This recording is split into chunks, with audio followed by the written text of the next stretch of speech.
ঘোষিত ২৩৭ আসনের প্রার্থীর তালিকায় নেই বিএনপির স্থায়ী কমিটি ও কেন্দ্রীয় কমিটির বেশ কয়েকজন গুরুত্বপূর্ণ নেতার নাম। নেই দলটির কয়েকজন হেভিওয়েট নেতাও। প্রার্থী তালিকায় নেই বিএনপির স্থায়ী কমিটির সদস্য নজরুল ইসলাম খান, বেগম সেলিমা রহমানের নাম।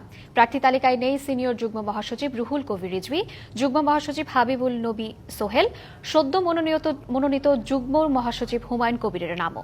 নেই বিএনপি চেয়ারপারসনের উপদেষ্টা আব্দুস সালাম, মোয়াজ্জেম হোসেন আলাল, আমিনুর রশিদ ইয়াসিনের নাম।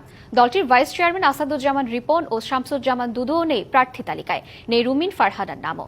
ঢাকা ১০ আসনে বিএনপির আন্তর্জাতিক বিষয়ে সম্পাদক নাসির উদ্দিন অসীমের বদলে নাম ঘোষণা করা হয়েছে রবিউল ইসলাম রবির।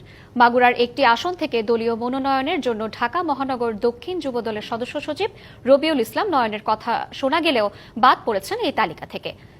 স্থায়ী কমিটির সদস্য সালাউদ্দিন আহমেদের স্ত্রী হাসিনা আহমেদ, মির্জা আব্বাসের স্ত্রী আফরোজা আব্বাস, ইকবাল হাসান মাহমুদ টুকুর স্ত্রী ও সাবেক সংসদ সদস্য রুমানা মাহমুদও বাদ পড়েছেন এই তালিকা থেকে।